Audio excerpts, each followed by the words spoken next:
Bonjour à tous et bienvenue dans Tutti Foot, votre émission 100% football corse, avec cette semaine Adrien Rossigne, entraîneur du FC Borgo. Bonjour Adrien. Bonjour Jean-Baptiste. Patrice Bertolucci, comme d'habitude avec nous en plateau. Patrice, bonjour. Bonjour JB. Et Brice Daquin à la réalisation de cette émission. Et aussi en visioconférence, David Faderne, entraîneur de l'USC Corté. Alors, coach, juste avant d'attaquer un peu tous ces classements et Coupe de France et Coupe de Corse, on va en venir un peu à l'actualité du FC Borgo. On sait que vous n'avez pas beaucoup joué là ces temps-ci. On va revenir aussi sur votre championnat. On parle un peu de l'actualité, un peu ce qui se passe dans votre groupe. Il y a des retours, il y a des blessés, suspendus. Comment préparer surtout la venue de Caen? On va en parler bien sûr dans ce championnat. Bah oui, effectivement, ça fait 3 semaines qu'on s'entraîne sans la perspective de la compétition le samedi, donc c'est pas l'idéal, mais bon, ça nous a quand même permis de retrouver un groupe quasi au complet. Donc on a quand même réussi à travailler. Donc bon, malgré tout, on a trouvé du positif dans cette trêve longue et forcée.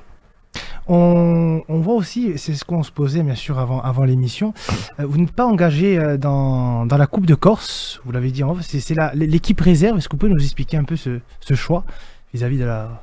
C'est un choix qui a été fait en début de saison avec les dirigeants et les staffs de laisser la Coupe de Corse à l'équipe réserve pour qu'elle aussi ait une compétition. Nous, l'équipe première à la Coupe de France, donc l'équipe réserve peut jouer la Coupe de Corse. Ça donne un peu plus d'intérêt aussi à leur année. Donc voilà, c'est bien que tout le monde ait un objectif et jouer la Coupe de Corse, c'est intéressant. Donc c'est bien que notre équipe réserve qui participe à la vie du groupe de la N3 est aussi un petit challenge à relever. Et je pense qu'on peut passer à la Régionale 4 qui a vu le match en retard entre la réserve du FC Loupine et la réserve du Sud. C'est le Sud qui s'est imposé à l'extérieur 3-0, ce qui permet au Sud dans ce classement de pointer à la seconde place derrière Porto V, ça va être lors de cette prochaine journée le match phare entre la réserve du FC Sud et l'AS Porto V, qui aura aussi la rencontre entre Toga et la réserve de Loupine. On le voit au classement pour l'instant, Porto V qui est toujours premier avec 20 points et la réserve du Sud, lui, qui est passé devant Ponteletch avec 19 points. Allez, National 3, groupe D, il y a eu des matchs en retard. Le match de la réserve de l'AC Ajaccio contre l'INAS Montlhéry, il y a eu 0-0, ce qui permet de prendre ce point pour l'ACA de monter à la 3e place avec 15 points. Et vous, Borgo, Adrien, vous êtes descendu à la seconde place avec 15 points aussi. Premier et leader Saint-Louis-en-l'Aumône, 16 points. Vous allez recevoir le Stade Malherbe de Caen, la réserve. Ça va être un match important pour se relancer après cette longue période sans jouer. Oui, on va voir où on en est. On va voir si on a su garder le rythme. Ça va être un beau match. Bon, comme tous les matchs, ils vont être disputés. Après, on sait que Saint-Ouen, c'est une équipe réserve, donc c'est jamais la même équipe. Donc c'est pas facile de préparer cette rencontre, mais on s'attend à une belle équipe et j'espère que ce sera un beau match. Ce groupe D, il est quand même resserré, parce que de la première place jusqu'à la 8e, il n'y a que 2 points. C'est un championnat assez homogène quand même. Ouais, très très très serré. Nous, on l'a vu, sans s'en rendre compte, on s'est retrouvé à la première place après avoir fait une petite série de 3 victoires. Aujourd'hui, on est toujours en haut, mais voilà, on s'aperçoit que l'équipe qui fait 1 ou 2 bons résultats est de suite propulsée en avant, et celle qui se loupe un peu ou qui fait une contre-performance retombe vite dans le ventre mou. Donc bon, on est quand même qu'au premier tiers du championnat, mais c'est vrai que ce groupe-là est vraiment très très serré. L'objectif, c'est bien sûr d'assurer le maintien le plus vite possible pour avoir l'esprit libre et après prendre les matchs les uns après les autres. Voilà, oui, évidemment. Assurer le maintien rapidement, prendre un maximum de points, et puis bon, comme on le fait depuis le début, on joue tous les matchs en essayant de les gagner, et puis on verra comme ça s'est passé là ces dernières semaines. Si on est efficace et performant, pourquoi pas être dans les premiers rôles, mais bon, dans un premier temps, et toujours en étant humble, on se concentre sur les points nécessaires au maintien. Il y a votre match face à Div Cabourg. Vous avez une date du report du match ou elle n'est pas encore fixée? Le match a été fixé au 1er février. D'accord. Juste, vous en avez parlé, c'est un groupe très serré. Vous en avez parlé aussi lors de la dernière émission, de votre dernier passage. Vous avez parlé aussi d'une refonte d'effectifs, parce que c'est vrai qu'en début de saison, il y a eu pas mal de changements dans votre équipe. Il fallait quand même aussi ce temps d'adaptation pour le FC Borgo, pour pouvoir justement, peut-être pourquoi pas, jouer les premiers rôles dans ce championnat. Oui, bon, l'idée n'était pas de jouer les premiers rôles, l'idée était de reconstruire un groupe compétitif et cohérent.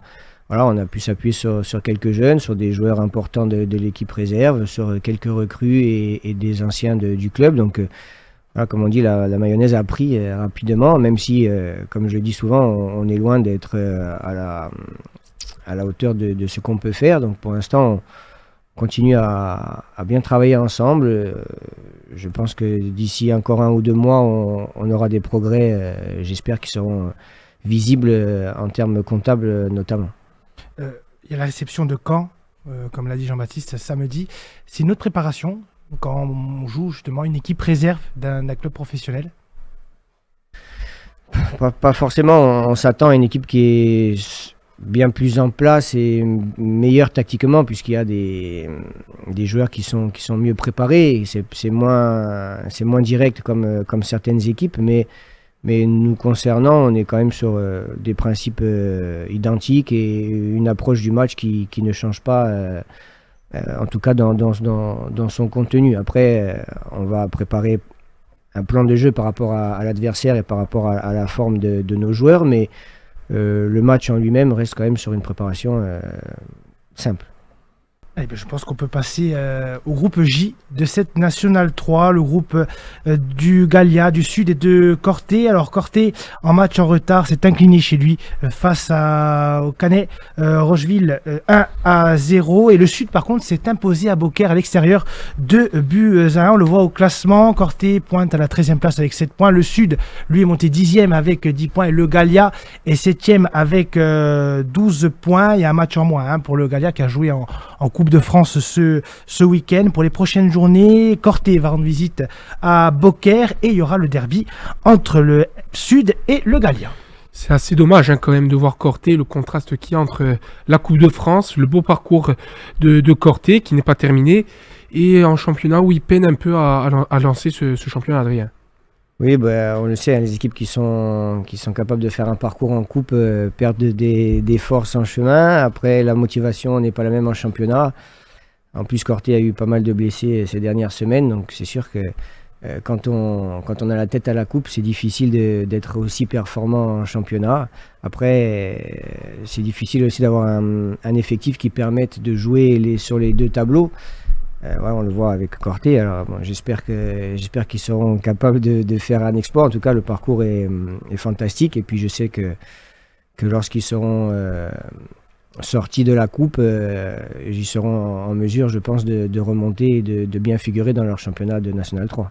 Et puis en plus, Corté, ils jouent la Coupe de France. Ils sont toujours engagés en Coupe de Corse. Donc on l'écoutera ensuite, David Faderne, mais ça a décalé aussi leur 16e de finale face à Ichika Zoaré de Coupe de Corse. Du coup, ils vont avoir certainement des matchs qui peuvent se jouer le mercredi pour rattraper tout ça. Ça va être pour Corté un mariage entre les trois situations, entre la Coupe de France, la Coupe de Corse et le championnat. Ça va être pas mal à suivre, enfin ça va être intéressant à suivre. Ça va être intéressant à suivre, mais comme vous l'avez dit, il y a aussi peut-être les suspensions, les blessures qui peuvent s'enchaîner dans cet effectif, et c'est vrai que d'avoir un calendrier surchargé pour une équipe qui à l'heure actuelle joue son maintien en National 3, c'est vrai qu'il y a l'euphorie de la Coupe de France, et comme tu l'as dit, il y a toujours ce 16e de finale à jouer de Coupe de Corse. C'est vrai qu'il faudra savoir jongler, c'est là où il faut savoir jongler avec les organismes, et c'est pas forcément évident. Oui, mais c'est difficile parce qu'en plus on est dans une période où on rentre dans l'hiver, les organismes souffrent, on a le contre-coup de la prépa estivale, donc voilà, comme on le disait, quand l'effectif est de 20 ou 22 joueurs, c'est très difficile de jongler, et quand on est sur 3 tableaux, il faut faire avec, il faut avoir un peu de chance aussi, et puis il faut savoir ménager sa monture, mais je sais que David sera capable de faire tout ça. Allez, National 2, groupe C. Le match en retard entre Chambly et Fouriane a vu la victoire de Chambly, 2-0. On le voit au classement, Fouriane qui est 5e toujours. Le FC Balagne qui est troisième, pour les prochains matchs, ça va être ce week-end. Le FC Balagne va se déplacer à Fény-Aulnois et Fouriagne va recevoir Ouasquéal, les clubs corses qui sont toujours très bien placés dans ce championnat de National 2. Ouais, il y a peut-être un coup à jouer pour Fouriagne à Chambly. Malheureusement, il y a une défaite au bout, mais on le voit dans ce classement. Sur les 5 premiers, il y a 2 clubs corses, donc c'est dire déjà le niveau de cette National 2 qui n'est pas forcément évidente, avec des clubs comme Créteil ou même Fleury, qui pour le moment, on en avait parlé, il y a un budget assez conséquent dans ce championnat. C'est vrai que de voir dans le top 5 2 clubs corses, c'est très prometteur pour la suite.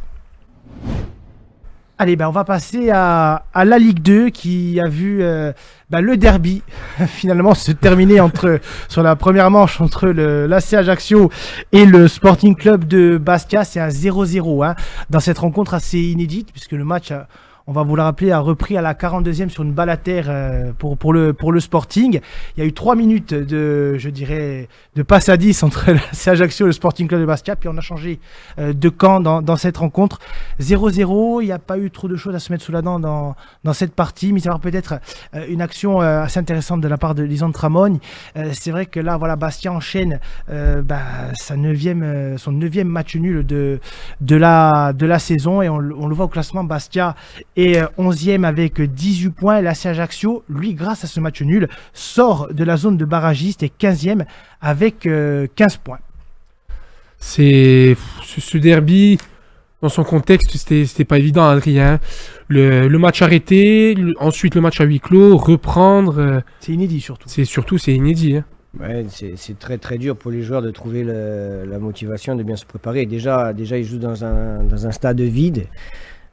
Ils jouent en début de semaine, ils doivent préparer un match qu'ils doivent jouer sur une mi-temps. Donc voilà, le résultat, le match nul en lui-même n'est pas surprenant.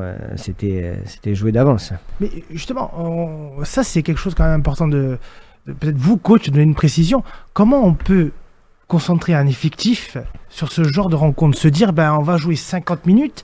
Il n'y a pas forcément de mi-temps parce que le match va se rejouer 3 minutes avant cette mi-temps-là.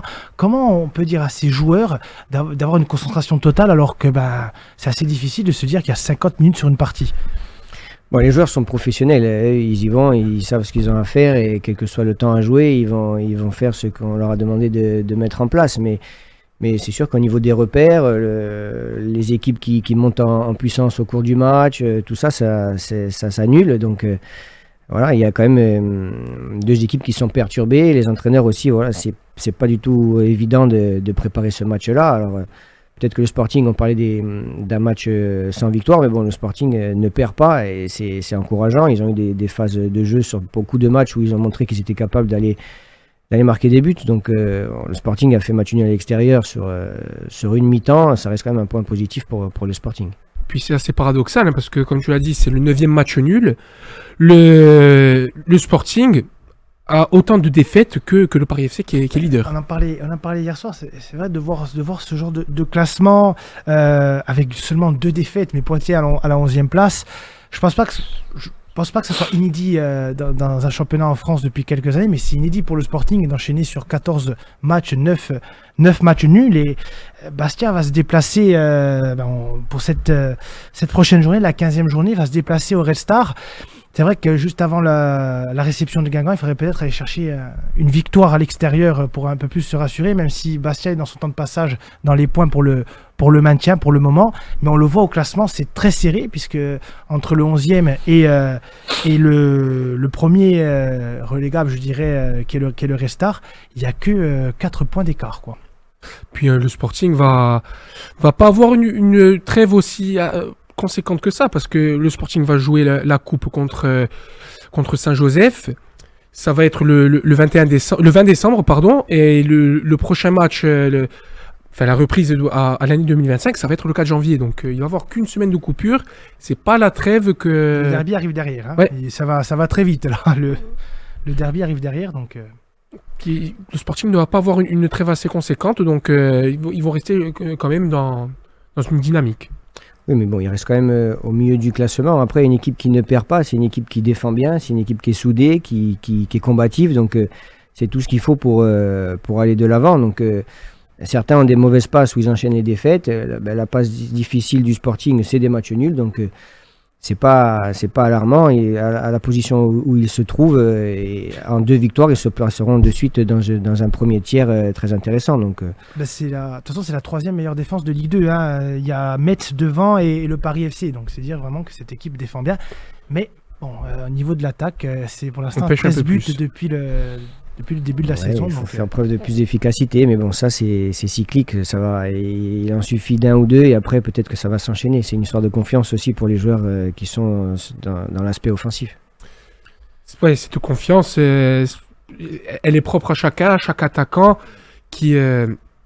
Il leur suffit d'un but, hein, on pense à Lisandro Tramon, même Félix Thom qui a du mal.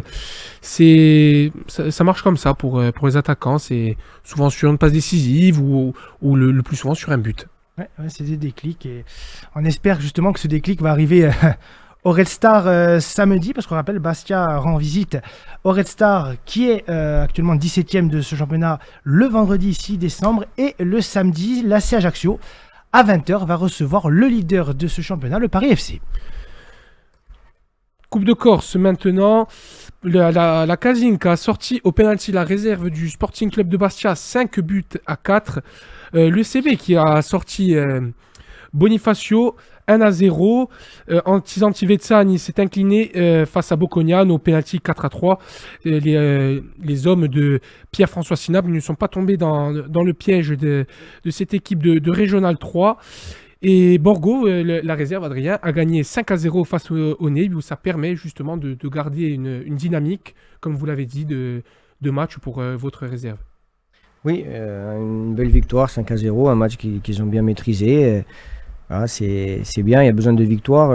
L'équipe en championnat n'est pas en confiance, donc cette victoire en coupe a permis déjà à certains joueurs d'avoir un peu plus de temps de jeu, et puis ça a permis, comme on le disait aussi, de retrouver de la confiance. Donc ce match est bien tombé. La Costa Verde aussi qui s'est inclinée au tir au but face à Bastelicac, 5-4. On va voir en image la séance de penalty de la Costa Verde. La Costa Verde qui a loupé d'entrer son premier penalty, là c'est Bastelicac qui transforme. La penalty c'est souvent la loterie, hein, même si on fait un gros match, derrière la séance de penalty peut tromper. Eh oui, la séance de penalty, vous parliez tout à l'heure de l'entente Antizanti-Vezzani qui aurait pu faire la surprise parce qu'ils ont fait un très beau match contre Bocognano. Ils se sont fait égaliser à la toute fin de match. Et c'est dommage parce qu'ils avaient fait une excellente deuxième mi-temps et méritaient cette victoire. Et ils n'ont pas réussi à passer ce tour en échouant sur cette fameuse épreuve des tirs au but. Donc voilà, c'est pas forcément une loterie parce que c'est très important d'avoir un bon gardien et des spécialistes. Mais c'est comme ça se joue surtout au mental plus qu'au technique. Puis ça va permettre à l'effectif de Thierry Murry de se concentrer sur ce championnat de Régional 2, parce que je pense que c'est une équipe qui a des ambitions de haut de tableau, et pour prendre les matchs plus sereinement sans avoir la coupe avec. C'est une équipe qui était reléguée l'an passé, qui je pense veut remonter au plus vite pour laisser la Costa Verde à sa place. Et qui a l'effectif pour surtout. Et qui a l'effectif effectivement pour jouer les premiers rôles. Après, bien sûr, le but aussi c'est d'être humble, de ne pas forcément s'enflammer. On sait que c'est un championnat très difficile, la Régional 2 comme la Régional 1 bien évidemment. Mais c'est vrai que voilà... ce parcours en coupe s'arrête, ça aurait pu être un booster, je dirais, de motivation supplémentaire, de se dire, on a aussi cette coupe à aller chercher. Effectivement, comme vous l'avez dit, messieurs, la loterie, les tirs au but, c'est cruel, mais malheureusement, c'est le jeu. Après, il y a un beau lot de matchs reportés. Le FC Balagne contre le Nîmes a été reporté. Et Chikazuare, comme on le disait, contre Corté, a été reporté une nouvelle fois, parce que normalement c'était le dimanche 22 décembre, mais vu que Corté, on va y venir, joue contre l'OGC Nice en 32e de finale de Coupe de France. Le GFCBL face au Gallia Luciana a été reporté, et Calenzane face à l'Asvar a été reporté également.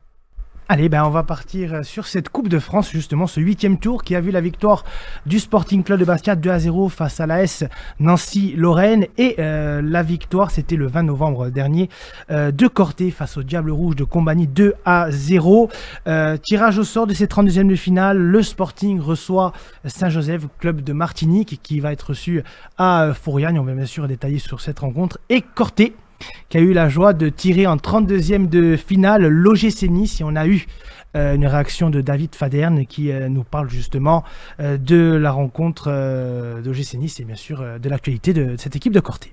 Bonjour, on souhaitait prendre une Ligue 1 à domicile. Forcément, si on prend une Ligue 1, c'était forcément à domicile. Et c'est un beau tirage pour le club. Pour essayer de faire une belle fête du football corse et du football cortenais. Maintenant, sportivement, évidemment, ça va être un très très bon morceau. C'est ça. Ouais, ça on ne sait pas encore, puisque le Sporting s'est qualifié et va recevoir. Donc ça va peut-être être compliqué pour jouer à Bastia. On va savoir ça dans les jours qui viennent. Ça, c'est le rôle des dirigeants et de Jacques Colombagne de faire au mieux pour qu'on puisse recevoir Nice dans les meilleures conditions. Là, je vous avouerai qu'on est inquiet. La situation au championnat est compliquée, surtout depuis ce week-end, puisqu'on avait un match en retard qui aurait pu nous permettre de sortir de la zone rouge. Voilà. Le souci, c'est que on s'est retrouvé avec des joueurs blessés, avec des absents, avec des joueurs qui se blessent dès le début du match, Christopher Bousma. On s'est retrouvé avec trois attaquants axiaux blessés. Donc forcément, c'était compliqué et on a fait une contre-performance qui ne nous arrange pas du tout. Et si on veut vraiment profiter de la coupe à fond, on aurait la bonne idée de prendre des points sur les 2 dernières journées de championnat avant le match de Nice. C'est de gros morceaux, hein, Beaucaire chez eux, qui sont 4e. Et ensuite, on recevra Rousset, qui est leader invaincu. Donc forcément, deux gros matchs, de très gros matchs. Et, avant Nice, on espère que, avec la dynamique de la coupe, va enfin nous permettre de prendre des points en championnat. On espérait que la coupe nous apporte beaucoup de confiance. Pour l'instant, elle nous apporte de la fatigue, elle nous apporte des blessures et pas mal de contrariétés en championnat. Ouais, puis vous vous doutez bien que la priorité des priorités, c'est le championnat, c'est de se maintenir en National 3. Alors forcément, la coupe, c'est avec tout ce que ça comporte et la magie de la coupe, ça bouffe beaucoup d'énergie, ça prend beaucoup de temps, mais j'espère vraiment que les joueurs vont prendre conscience que s'ils veulent profiter à fond de ce match contre Nice, ça passe par de bonnes performances en championnat, même si ça va pas être simple du tout, puisqu'on va jouer vraiment de gros morceaux. Quel tirage pour Corté, un club européen, hein, l'OGC Nice, une Liga. Alors on ne sait toujours pas, comme l'a dit le coach, où va se jouer cette rencontre. Coach, pour une ville comme Corté, accueillir un club de Liga, c'est un exploit extraordinaire, c'est déjà même une victoire, je dirais, pour ce club. Oui, le président Jacques Colombagne, il a dit l'autre jour à la télé, et puis David le dit aussi, c'est magnifique. Quand les équipes professionnelles rentrent en lice, les équipes amateurs rêvent de jouer contre elles. Donc c'est un magnifique tirage. Une Ligue 1 pour Corté, c'est un bel événement.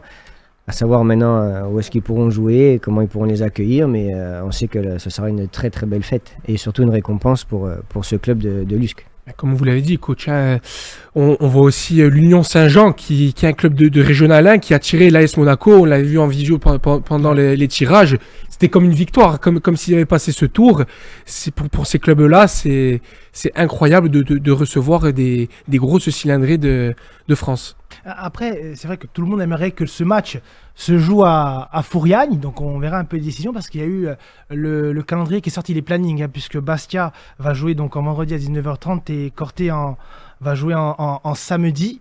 Le Sporting joue à 20h45. À 20h45, le vendredi. Va jouer à 20h45 et Corté va jouer en samedi à 18h. Ça fait 2 matchs rapprochés. On verra un peu la décision. On sait qu'il y a quand même forcément un stade de repli, que ce soit Michel Moretti ou Mezzavi du côté d'Ajaccio. C'est vrai que c'est la belle fête du football corse et on ne sait pas qui c'est, peut-être un exploit. On sait que Corté avait eu cette chance aussi lorsqu'il avait atteint ce 30e de finale de recevoir le Stade Rennais à l'époque, un grand Stade Rennais d'Alexander Faye. Donc il faut être vraiment concentré sur cet objectif-là et c'est vrai qu'aussi c'est la belle fête du football corse. Puis le Sporting, pour l'autre club corse toujours en lice, va recevoir Saint-Joseph et le Petit Pousset et équipe martiniquaise. Donc le Sporting reçoit. Saint-Joseph devait se déplacer dans tous les cas au vu des conditions logistiques pour cette équipe qui est très loin géographiquement. Donc le Sporting va recevoir cette régionale 1 de Martinique.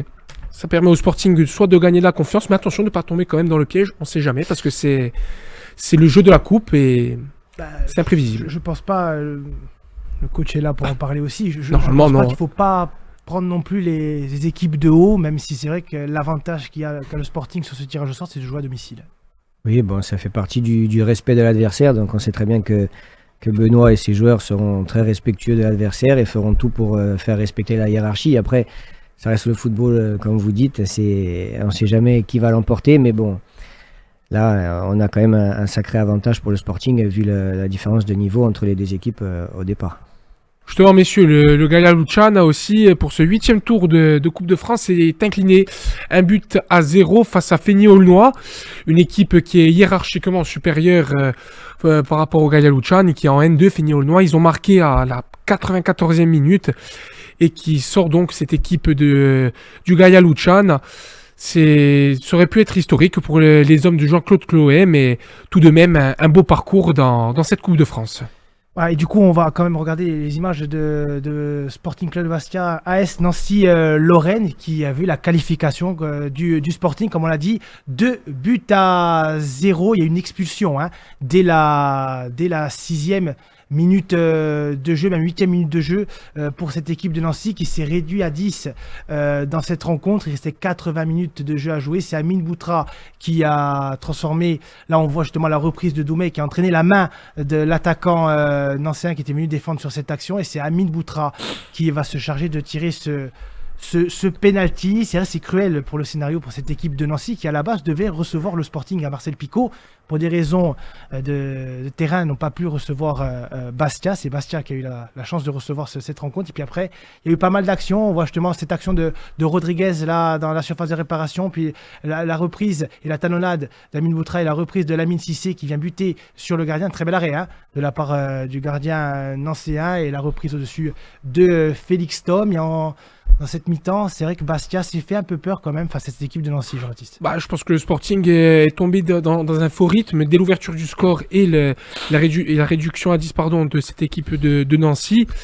Sporting qui ne tentait plus, qui laissait venir l'adversaire, qui se reposait sur ce 1-0. Et ensuite, après, Amine Boutra double la mise sur un bon centre de Thom Ménadier. Mais un match un peu... Il y a eu un faux rythme. Un faux rythme. C'est un faux rythme dans ce match. Je pense qu'on peut conclure. On peut conclure sur ça. Le Sporting qui va recevoir pour le prochain match le Red Star. Et pour la Coupe de France, comme on l'a dit, Saint-Joseph. Merci à tous d'avoir regardé cette émission de Tutti Foot sur Agorsica TV. Adrien, merci. Patrice, merci. Brice, merci. Et on se donne rendez-vous la semaine prochaine pour une nouvelle émission de Tutti Foot sur Agorsica TV.